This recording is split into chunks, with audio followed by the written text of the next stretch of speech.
The monograph on your seats. I was commissioned years ago by the Winchester Historical Society to write, research and write this monograph as part of their Architects of Winchester publication series.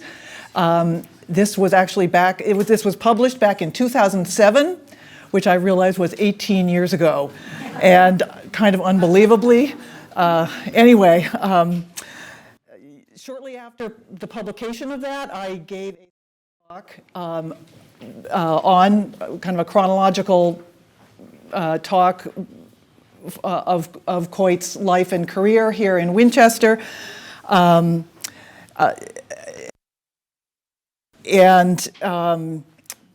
Tonight I'm not doing that.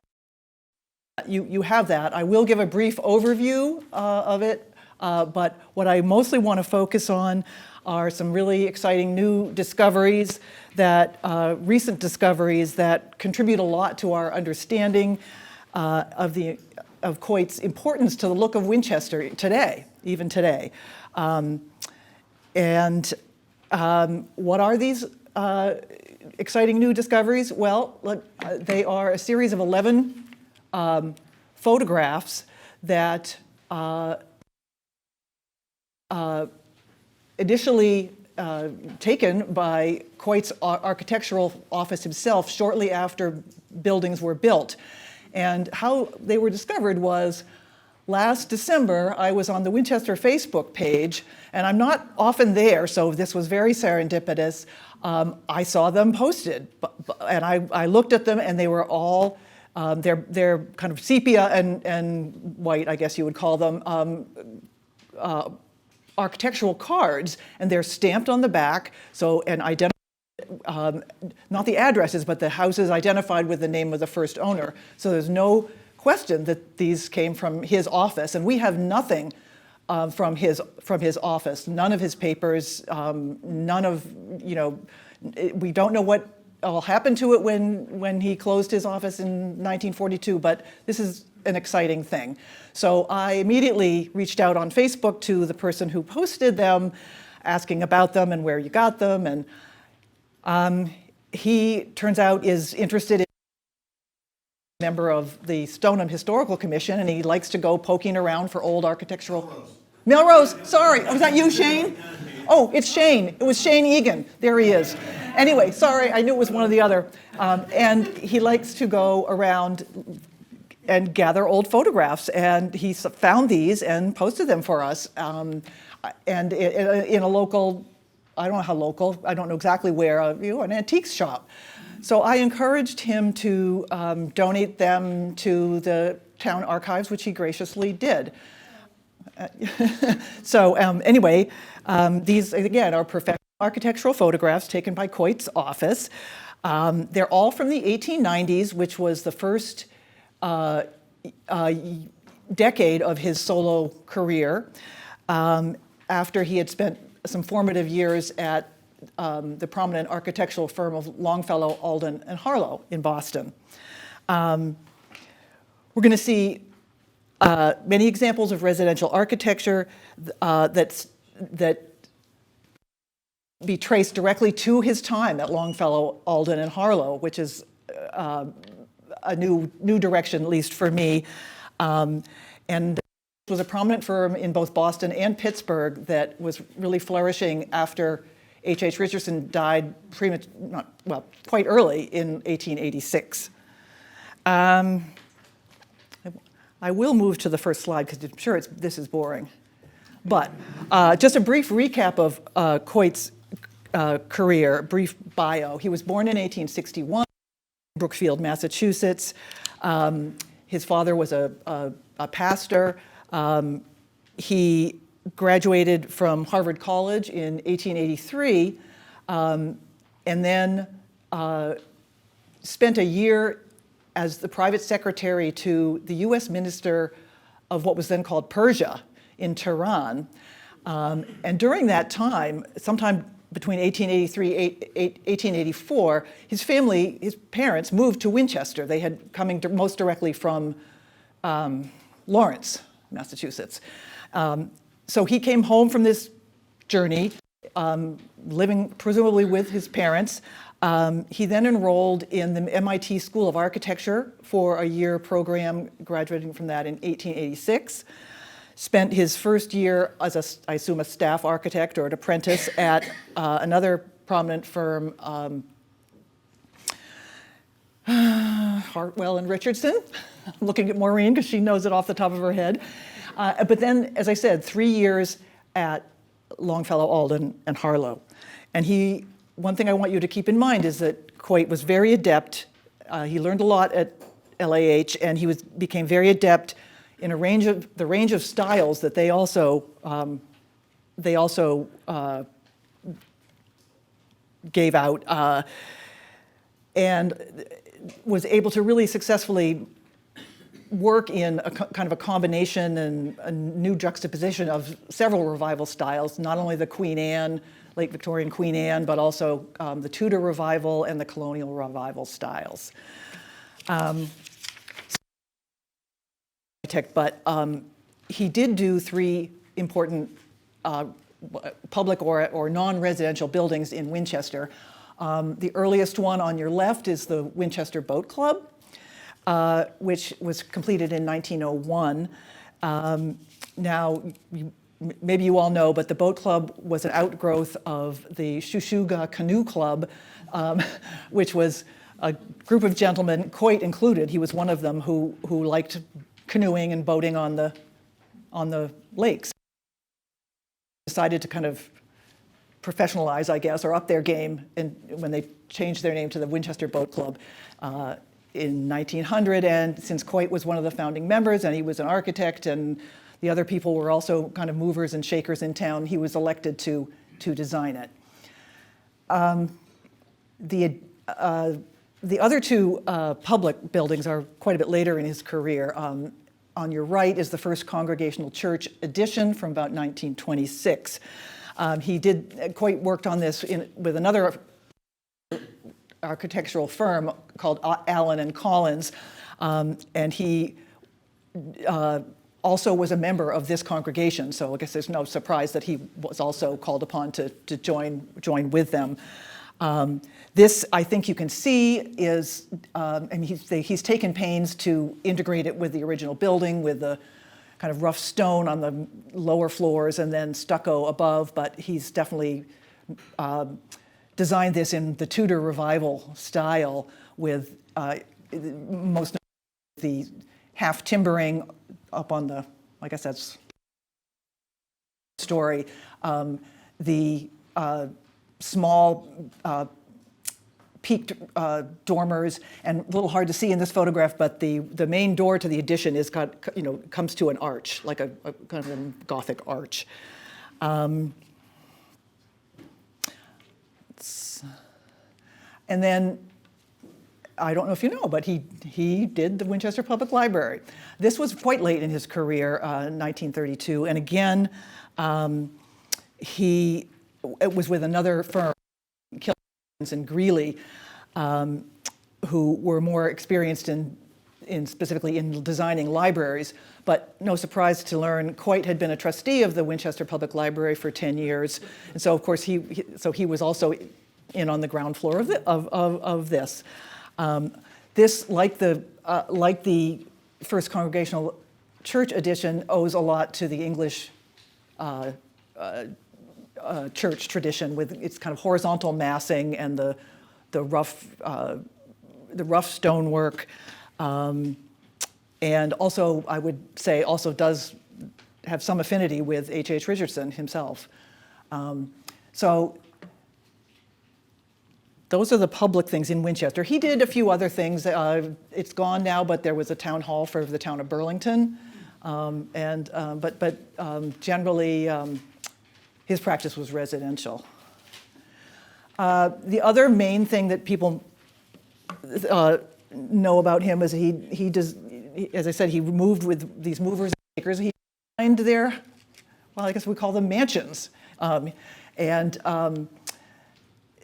in also what I would consider a kind of a Tudor Revival style merged with arts and crafts.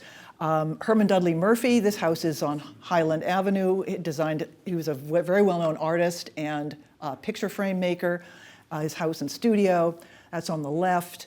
On the right, the Samuel McCall house up on Myopia Road, with an incredible view of the lakes and Boston. McCall was a lawyer and a multi-term state representative. He was even governor of the state back in like 1916, 1918, and he was also very active in Winchester affairs. The other two are the Samuel Elder House, which is no longer standing. It was destroyed by fire, I think, in the late 1970s at 4 Fernway. And again, Elder was, he was a lawyer and also very active in town and state affairs.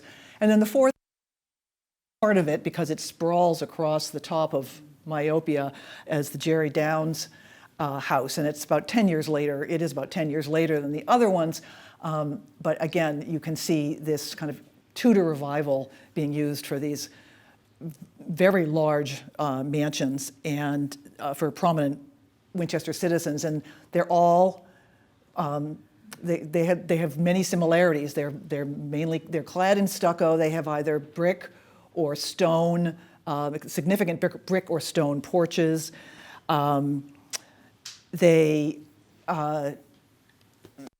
See where you can see this. Let me go back to this one. There is some half timbering on the Herman Dudley Murphy house to break up the expanses of stucco. And there are many smaller details too. I don't have a pointer, but nope, I better not do that. Fascia boards on the front go to a slight peak.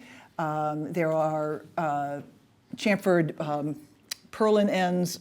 It's all based. It's very much based on kind of English medieval architecture as reinterpreted by the late 19th century arts and crafts movement. All the mansions are situated on top of steep hills, either on Highland Ave overlooking the town. The others are all up overlooking the Mystic Lakes, and they all have. This is very common in all Coit's work. The second story has a slight overhang from the first. So these are the kind of big notable projects that Coit did. But the fact is that the bulk of his work in Winchester was residential. In his obituary, it mentions that he is responsible for 50 houses. And I have a running chronology list that I keep and add to, and I counted up the other day, and it's closer to 80. I mean, it's unbelievable. There are multiple houses on Everett Ave, Sheffield West, Stratford Road, Lakeview, Cabot Street, and throughout the flats, Church Street, Black Horse Terrace, Fairview Terrace, Glengarry, Pine, Dix, Walcott Terrace, Highland Avenue, Mystic Valley Parkway, and there are more. So it's a lot, and you know, they're all still here and with a few exceptions, intact. So it really contributes a great deal to the way Winchester looks today. I want to get to the actual new photographs of some of these houses and what they can add to our knowledge. The first development, this was probably the most single exciting thing for me to see. This is 10 Pine Street, which is it's next to the first development. I don't really think it's part of the development. And when I was writing the monograph so long ago, it's always been suspected strongly on basis of style that Coit was the architect that William and Isabella Firth hired to develop what was a piece of their land. But we had no documentation until this. And the interesting thing about this house is it's not one of the ones that anyone ever thought was a Coit or part of the Firth development, because it looks different. And that's why I say I don't think it was. It's on a much larger plot of land. It's a much larger house with with a carriage house, which is there. There's a second home there now, kind of adapted from it, but you can see the original carriage house in the right slide. These are two views of the same house, just on the left. So this was slightly a year or two earlier than the other Firth development houses. So I think, but here we can absolutely see that Coit, this is now proof that Coit was working in the area, and to me it's just self-evident that the other houses there are his too, on basis of style. This is it's a form that I think people who think about the Coit houses in town, it was a bit surprising because I thought, wow, this looks different from a lot of the things that I've seen before. But as I go through more of the slides, I think you'll see that this is kind of it's kind of a combination of a late, Queen Anne with the turret, with a colonial revival,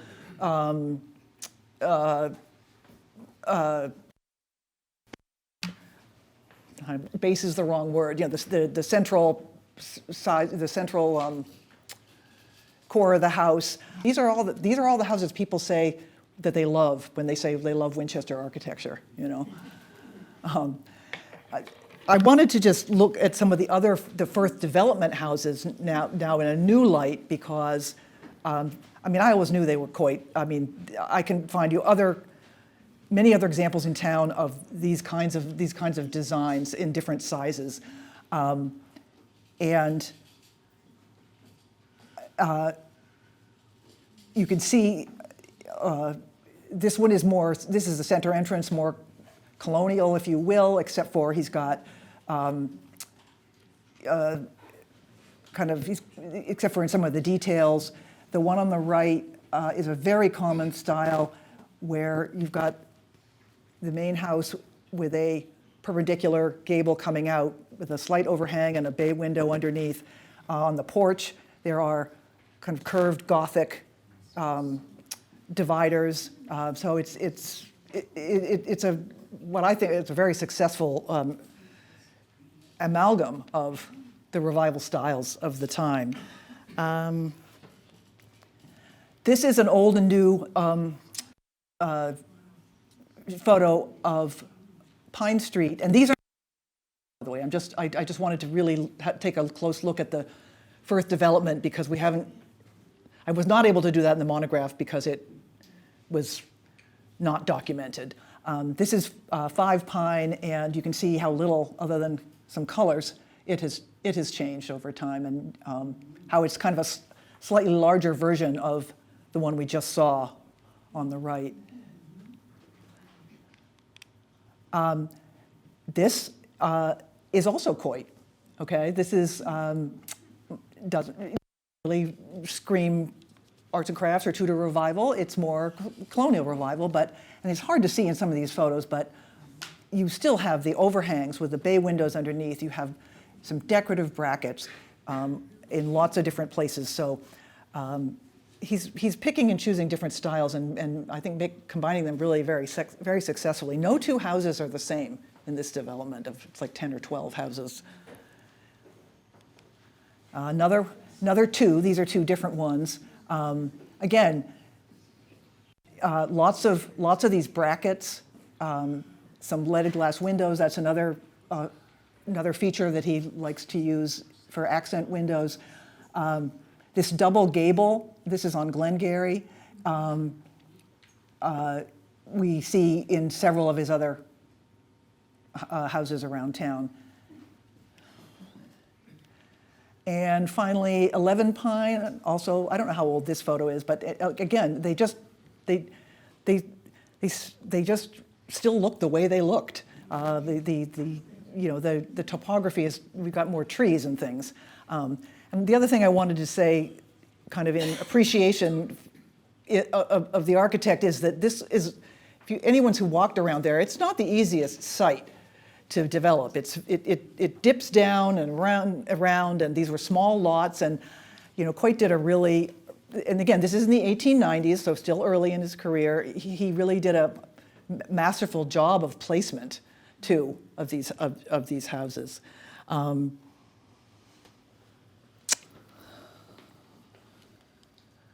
Okay, back to the new photos. You can tell that these were taken shortly after completion because there's very little vegetation, and in fact there's still dirt piles in front of 6 Black Horse Terrace. But these, and what you're seeing in this photograph, the house behind it, you're seeing in greater detail on the right. And that's actually, this is Black Horse Terrace, that's actually Hillside Ave, which, today, you see how close they were, but it's all grown up, and you can't, it looks very different. Again, this house is colonial revival. It still has a lot of, I suppose, Victorian porches, except for their colonial in their details. But he's always got these brackets, decorative. They're just decorative, around often the eaves. And this house on Hillside is one of the 2 houses that Coit built.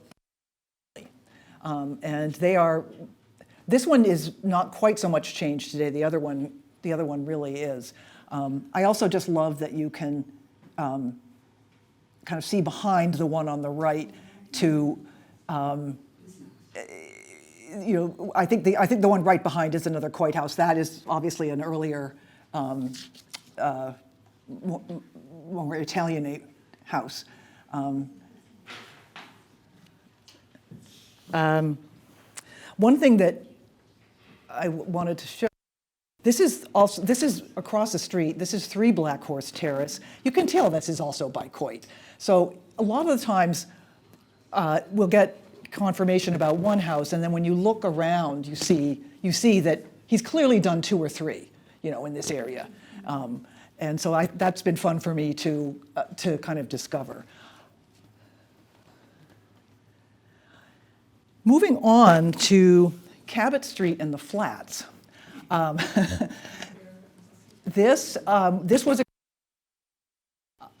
is a house on Cabot Street. Here it is today. That again, I didn't think was by Coit, and we know that the other side of Cabot, from 11 to 19, is all Coit houses, and it's a part of the Wedgmere Syndicate development that was developing the whole flats area, between Cambridge Street, Wildwood, and Fletcher, from about 1890 to 1916. It wasn't all developed at once. It was developed kind of closer to the 4-way stop first, out more towards Cambridge Street. And this house, again, is a little bit earlier than when he did all the houses across the street. And it's actually the house that a very good friend of mine they've moved now, but lived in for years. And I've been in it, and I didn't realize. And it also, I want to just think back to 10 Pine, because here it's smaller, but here you still have, and as part of the otherwise basically kind of colonial revival. So that's what I was talking about it's kind of like a new type of Coit house that we never kind of realized he was doing so much here in town. The main thing that I've noticed that changes between the contemporary photos and the old ones are, even most of the house is intact, but the porches get changed a lot. Here's the original, which just has a kind of a gazebo bump out porch, and it is hard to see. I mean, getting pictures today, you have to intrude on people's properties. But right now, that's gone, and the front porch wraps around the side. These windows are still here, but the porch just goes all the way back, and it's very nice. It's just not original, and you wouldn't necessarily have, and what's been changed is well done, so you wouldn't necessarily know this one had been changed. So it's really nice to see it in its original form.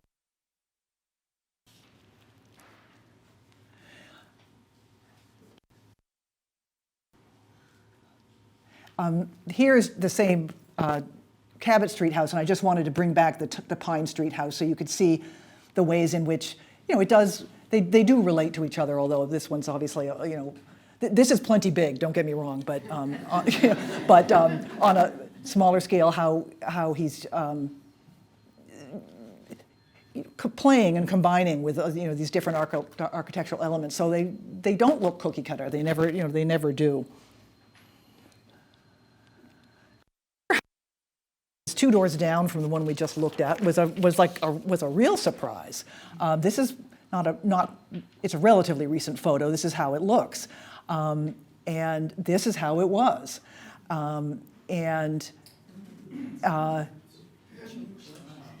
so it is very different, but and again, previously we'd not even known or suspected to be a house by Coit, except for now we have this photograph documenting it.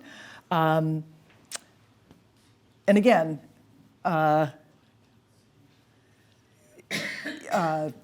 the overhang, second-story overhang over a bay window, even though it's basically a colonial revival house, and then your all your decorative brackets and dentals. And I was looking at this, and it reminded me of something, and so I realized that on the right you have a house by Longfellow, Alden, and Harlow. It's the Noyes House in Cambridge from roughly the same time. And remember, he worked there for 3 years. And I think you can see, that he was trained well. There is an absolute correlation, but it's by no means just a slavish copy.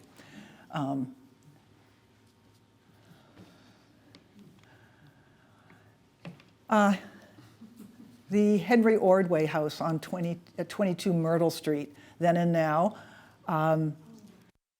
And you all know this one. It's the yellow one, kind of as you're going up towards the intersection by South Border Road and Highland Ave. A house I've always loved. And again, we have a lot of the kinds of architectural details that we've seen in other houses. It's mainly colonial revival in style, which was an interest of Coit's, obviously, but with a lot of his own characteristic details. And I think I have, here it is in relation to another Longfellow, Alden, and Harlow house from Cambridge, the A.H. Devon's house. And I think in particularly at the third level with that very distinctive set of dormers with the arch over the center one, you can see that this is where Coit got the idea for that. Both houses are, let's see, and these are very steep dormers, so. 92 and 94 Church Street, these we did know were by Coit, but this is the earliest photographs I've ever seen of them. 92, it's the earliest documented Coit house in Winchester. We have the owner has the original plans, and Coit at this time, and also when he was developing and Everett and Sheffield, was doing a lot of work for the developer Phineas Nickerson. And that, again, this is in the 1890s right off the bat. He's connected in town. He really, he seems to be the architect of choice for a lot of these developers. Both of these houses are really predominantly Queen Anne in style, with the turrets probably more prominent than any of the other houses that he did in town. But they do include elements from the other revival styles that were coming into play more and more towards the end of the 19th century. Well, yes, you can see there. I can't move. On the right of the house on the left, on the third story, you see a very un-Victorian Palladian window. There's another one on this side. And again, although it's hard to see in these photos, there are also some decorative brackets that are in a style that you would not have seen in high Victorian houses.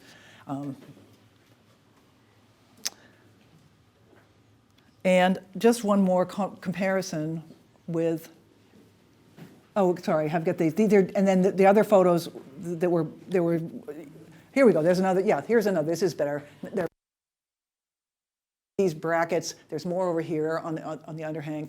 So it's a real mix of kind of revival styles, even in the early 1890s. And again, I think it's so interesting to see the terrain around these, given, and the one on the right, as we all know, this one, 92 is still intact as kind of is. The other one has a large addition on it, but you still can see very well the main building, the integrity of the main building. And then one last comparison for Longfellow, Alden, and Harlow was the 94 Church Street with this estate, not in Cambridge, but in Illinois, a little bit earlier, but you can kind of see, I think you can see quite a few correlations with that. So, I mean, you know, one of my takeaways is from these photographs is how important his time was when he was working at Longfellow, Alden, and Harlow, you know, and how much that really grounded him for what he did for the rest of his career.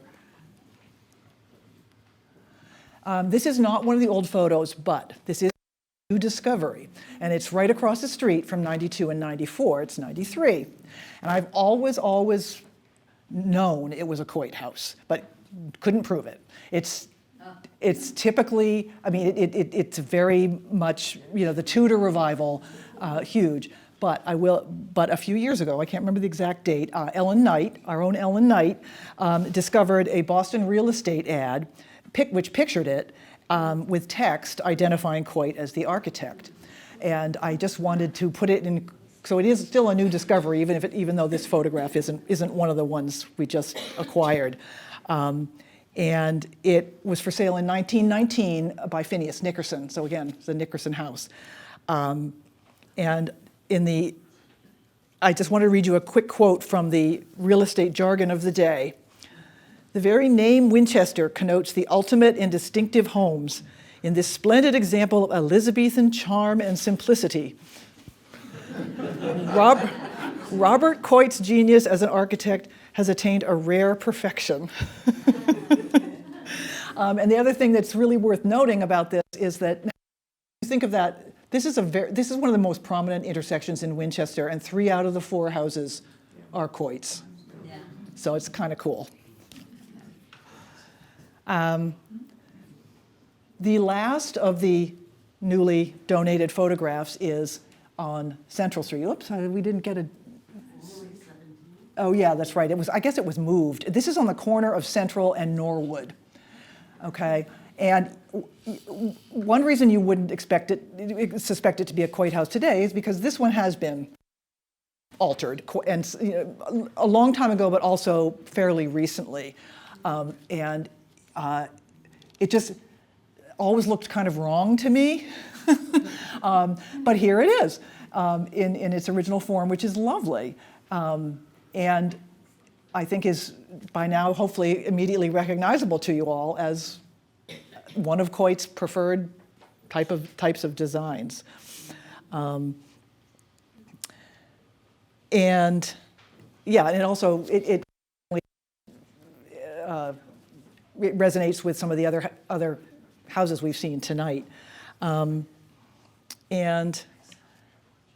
I just wanted to kind of conclude. I have a few other interior pictures I just want to quickly show you, but to conclude this part of the talk by saying that, you know, the addition of these photos to the Winchester Archives really is so valuable to our knowledge and understanding of Coit and his extensive work in Winchester.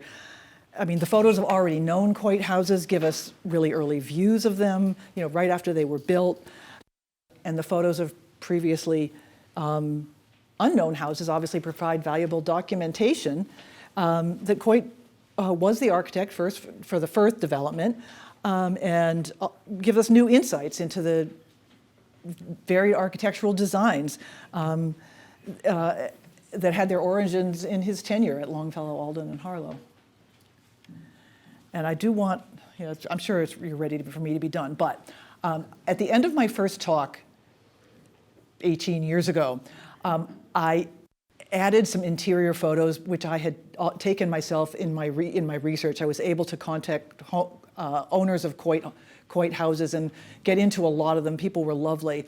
And we've been looking at exteriors, and I just want to show you some of Coit's hallmarks in their interiors. The chief one being the most incredible jigsaw cut balusters in and they're all different. I mean, there are a few. I haven't been in every house. Most of them are different. That's my house down there. And you know what? When we house, I walked into the house and I saw that, and I was like 90% sold. That feature. And fortunately, these were all machine made, but they're incredibly sturdy. And I think Coit. I think they could be custom designed, and I'm pretty sure Coit. And he definitely specified these different specific ones for different houses. Here's some more. And a lot of them have painted, which is also pretty cool. And I don't really know which one's my favorite, Also, fireplaces. Again, you've got brackets. Sometimes you have these like shield designs, but at the very least you get brackets. Pretty simple. This one in 17 Everett Avenue, which is one of the more English of Coit's houses, looks so much like William Morris and Voisey. I mean, I've been to one of Morris's houses, Standon, in England, and the famous living room. I mean, it just looks so much like this.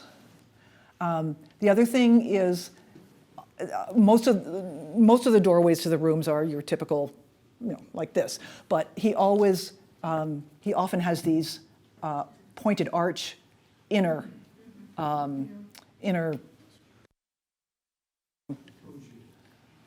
Ogive, thank you.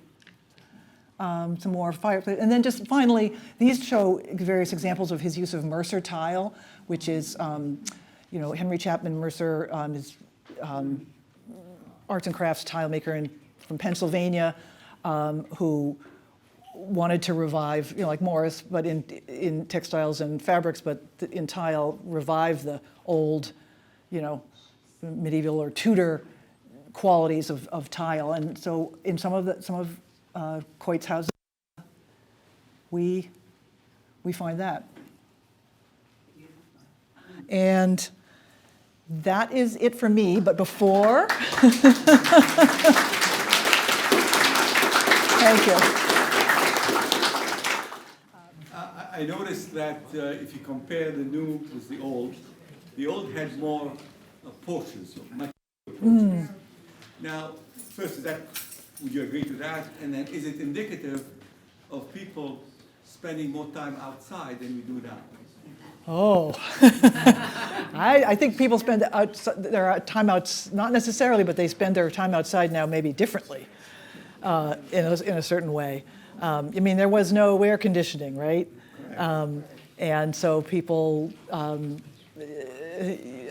not sure I could give a definitive answer on that. I think porches often get changed because they're one of the first things to rot, too, frankly, and if they're, and it might be very expensive if it's a very elaborate porch. So I think some practicality may play a part of that as well. But I mean, one of the things that sold me on my house is that I've got a screen porch that was original, and well, we have had it rebuilt, but there was one originally, and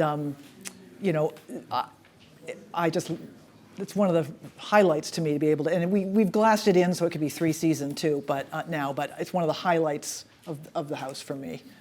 So I can't speak for others, but hi. Hi. Just a question. The kind of internal archways that look like Right. Do you think that's from maybe a Persian influence, because it has that feel a little bit of Muslim style, perhaps? I mean, he did spend a year there. I think it's probably more of a Tudor influence, actually. But he was in Persia for a year when he was right out of college, so sure, he did have some firsthand, and then he actually traveled, I forgot to say this, traveled a bit around Europe, kind of like his, gap year or whatever, grand tour before he came home. So, I don't think so, but you could be wrong. You're not necessarily wrong. Jamie. Great talk, thank you. The sepia images are sepia. And Yeah. Can you tell us a little bit about what the color scheme would be? Like, he did so many houses, the neighborhood would have a color scheme, and now the gray and yellow. Can you talk about that? No. No. I mean, there's no information, the photos are black and white or sepia. You can see that in that Pine Street, that 5 Pine Street, which is now quite nicely done in those various greens, you can see it was a lot darker. It was probably brown. There were a lot more, and a lot of all the half timbering. Cabot Street houses were brown. And a lot of those were brown and white. Yeah, I don't, but that's about all I could say because we don't have information. Color. Although I might check with Mr. Macris, who has some interesting new documents that I'm going to look at, and one of them talks about painting, but I don't know if it talks about color. I haven't looked at it yet, but thanks. You mentioned speculation and developers. What percentage would you guess were made to order for owners versus which were on spec? Oh, Do you have any idea of that? I'd say it on spec, because I think, this is a guess, because Firth was on spec for the Firth family. A lot, as I said, not just 92 and 94 Church, but were for Phineas Nickerson. But Phineas Nickerson also, his obituary does mention that he did houses for Nickerson on Stratford. And if you can guess which ones they were. And also on Everett and on Sheffield, and that's a lot of houses. It's a lot. It's not all of them, but it's yep. But around town there are also one here, one there, too. So we just don't have that information. But any place that there's a cluster, I feel, yeah. I will say that later in his career, when Coit, there is evidence that Coit bought some land as a developer himself on Lakeview. And so, he might have, for a few of them, been his own developer, but certainly not early on, not in the 1890s. So. You showed a house in Illinois. Yeah. That was based on something similar. Well, that was done by the firm that he worked for, long Harlow. I was just showing the similarities, to. Yeah. Well, the other ones were closer afield. They were from Cambridge, but. So by a show of hands, and I'll get to you, Carolyn, how many people here live in a Coit house?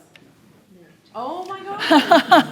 That is wonderful. Well, I'd love if you guys know any more, have any details or information about paperwork or plans. Please let me know, because I'm constantly trying to fill in,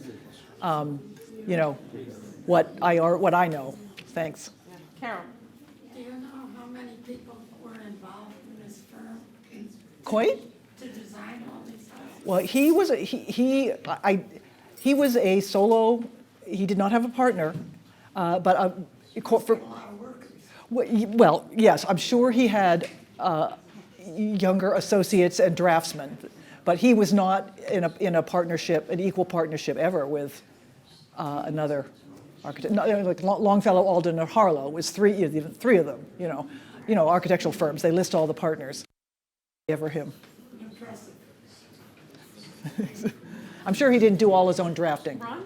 His career spanned about 40 years, and he designed 80 homes. In Winchester. He also did some houses in Brookline and in Newton and in Beverly and in New Hampshire. Yeah, Very prolific. he was a prolific guy.